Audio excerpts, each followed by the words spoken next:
Браните опасно му се закануваат на истокот. Во моментов две акумулации се прелеваат, а третата е на прелив. Калиманци е до кота 515, што е максимумот на оваа брана. Во моментов таа има доток од 67 метри кубни, 18 метри кубни се испуштаат, а 49 се прелеваат. Градче е до кота 465, доток од 4,8 метри кубни во секунда, 1,1 метри кубни испуст и 3,7 метри кубни вода прелив.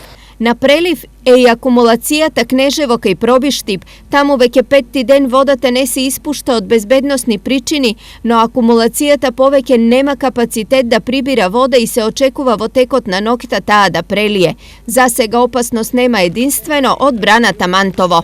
А реката Лакавица и езерото Мантово се покажаа како стабилни оваа година, бидејќи имаше доволна количина, доволен празен простор во езерото Мантово за да ги собере овие надојдени води. Поради зголемен водостој на Брегалница, водите од реката и подземните води во Чешиново Облешево се измешани, па граѓаните од оваа општина останаа без чиста вода за пиење. Од денес тие користат исклучиво флаширана вода.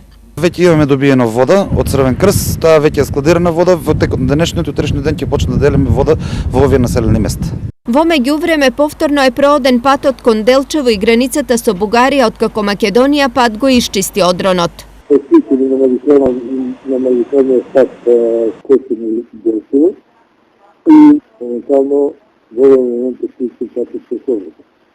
Други поголеми немаме. Иако во моментот состојбата со поплавите е стабилна, кризните штабови се на готовност и се подготвуваат за она што доаѓа. Клучни ќе бидат наредните 48 часа, за кога се најавени нови врнежи од дожд.